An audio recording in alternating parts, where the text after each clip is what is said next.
Hey, it's Nina Lemtier here, the Nutrition Lifestyle Strategist, coming to you live. I hope you are well. We are on day 29 of the Fibroids Awareness Live series. I've been doing an A to Z and I've run out of the alphabet, so we're freestyling now. Let me know where you're joining from, and if you've got any questions, I would love to answer them. I've literally just come off our weekly Q&A with my private members community, and one of my members, Rabia,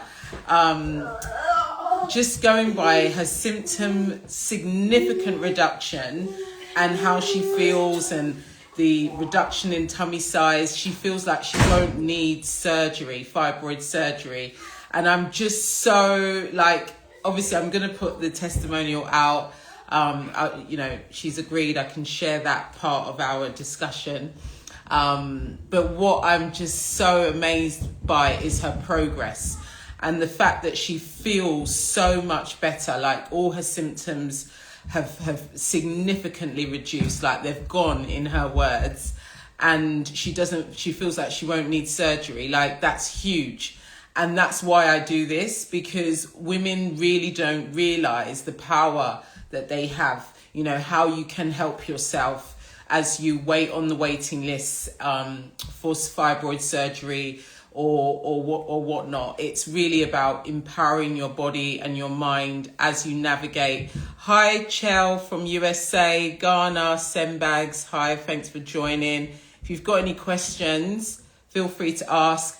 I'm freestyling now, but I'm just sharing Rabia's progress, one of my members, because it just shows how God has made us perfectly, and our bodies know what to do, right? We just have to just needs that support and awareness. And of course, we don't know what we don't know. Like, I didn't know so much, right? When I was ravaged with them and they were causing miscarriages and it was awful. And to be where I am, it just shows how much the body adjusts, right? And progress can be made.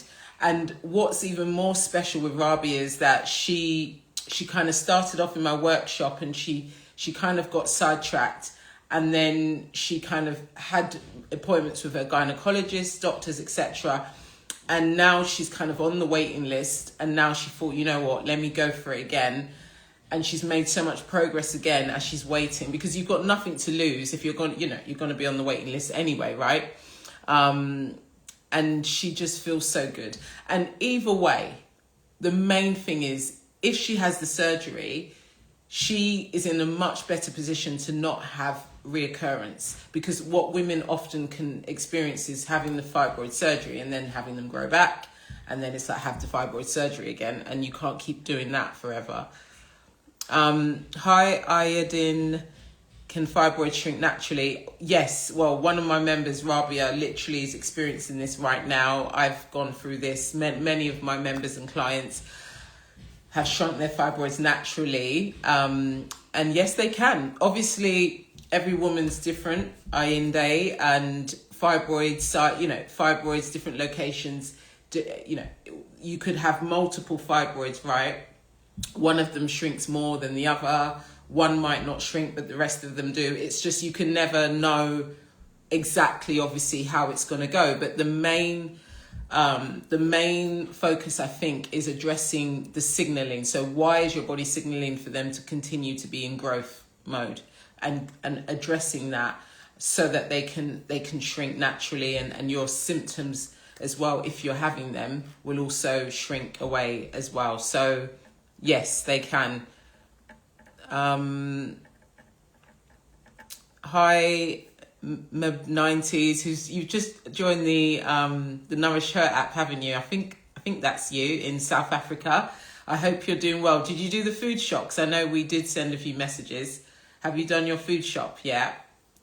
Welcome. So I've got my Nourish Her app, which is an app to help you establish the foundations of the progress you will make. And it will just get you going in the right direction. And I'm getting really great feedback. It just helps you be more aware, be more intentional, and you don't have to figure anything out. So it will give you everything for each week. It will sync it to your cycle. It will give you what exercises to do, what holistically you should be, activities you should be doing, what you should be eating, supplements, how to take them, combinations, etc. So it gives you a lot of structure. And if you want information about that, just drop me a message. You're welcome, Ayinde. I hope that, that helped. Where are you based, and what stage are you at? Are you just finding out? Have you just been diagnosed? It'll be, if you don't mind sharing. Hi, Phoebe. Thanks for joining. And if you've got any questions, I'll be more than happy to share. I'm coming on late because I've just finished a Q&A session with my members group, so that's why. Oh, you're in the US, lovely. Which state are you in? And I hope you're feeling good and all is going well with you. But the main thing, ladies, is to know that you are not your diagnosis, and there's more, right? There's more. You don't know what you don't know. I've helped yoga teachers who are in optimal health, great physique, but still struggling with fibroid growth, and were able to get them shrinking with what knowledge, with what pieces they were able to add, right? So it's really just being open to what's out there and embracing change, I think. Because lots of what I learned, I had to kind of unlearn things in order to progress myself, because of how I grew up and the habits I had already formed. But it's great to thanks for your questions. Oh, New Jersey, lovely. Thanks for your question. And if you want more guidance, I've got a community as well. You can click the link in my bio and you can see the various resources that I have as well if you want more help. If not, thanks for joining the live. It's absolutely fine. And thanks for following my new followers. Thank you. I've had quite a large number of new followers this week, which is really amazing. We just want to get the information out there. So if you're at the point, I think one lady commented that she's about to do a hysterectomy, or she's just done a hysterectomy, and she wished she was, she had more information earlier. So it's really just about supporting women with that. Oh, you'd love to join, Ayinde? Just drop me a message. I can share, the information with you. And obviously, depending on the level of help you feel like you need, we can kind of guide you from there. How fast, hi MB90, are you in South Africa? How fast can the fibroid shrink? Well, I think I've had one of my members happen to have a scan 6 weeks into her program. I know you're not on any program. You've just started the Nourish Her app, haven't you? So I'm referring to my workshop that's much more. So we do tests, like it's much more deeper in the structure. So that's what I'm referring to. That's the program she was on. And 6 weeks in, she had shrinkage of a couple of centimeters. So that was obviously her results. And I would say use other women's results as inspiration to what's possible. But the reality is her results have nothing to do with you, because she's got different fibroids. She's a different person. She has different variables affecting her. What's affecting you is not what she was in. So comparing yourself in that literal sense doesn't really make sense. But obviously you can use it as inspiration to what's possible. So I would say focus on you and obviously what you need to do, and the rest will follow. So I hope that answers your question, MB90s. Thanks for that. I hope I've not missed any. But let's keep making progress every day. Show up for yourself. Nothing is too little. Every step that you take. I actually think incremental progress is far more, it carries more longevity than when you do these major overhauls that are just way over your you know, what you would normally do. And what you find is it's not sustainable. So if you can just make those little changes week by week, you're going to make more progress that way. So just keep making those steps and embracing the journey. You're welcome, MB90s. Thanks for your question.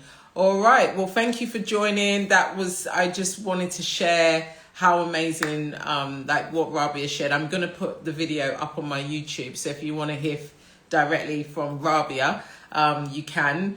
And it's, you know, healing is much more than surgery, right? Of course, because surgery it's like weeds. You know, you cut out the weeds, but if you don't go deep in, get the root and address the root, within days you see the weeds growing back, don't you?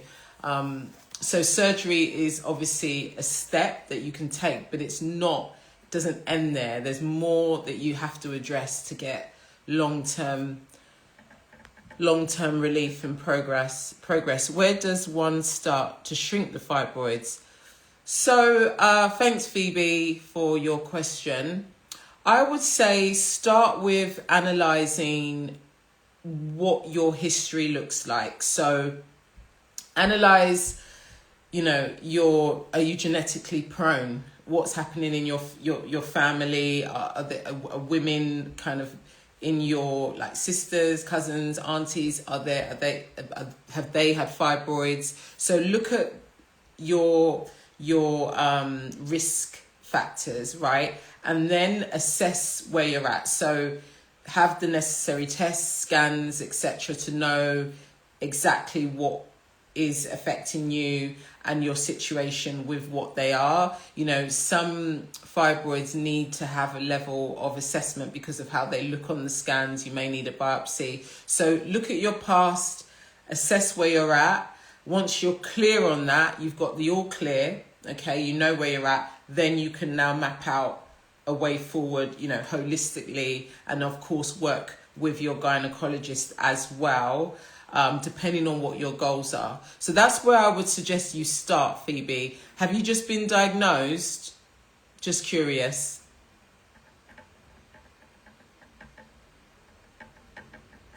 And if you want help with that, I've got various resources, Phoebe, if you need help to kind of start making those steps if you haven't already. But thanks for your question. I've got to go now because I've got a meeting I have to join as well. And but thank you for joining. I'll see you tomorrow. It's Fibroids Awareness Month. Click the link in my bio if you want more points of contact and help or guidance. And otherwise, thank you. Have a lovely evening. Take care, ladies. Bye for now.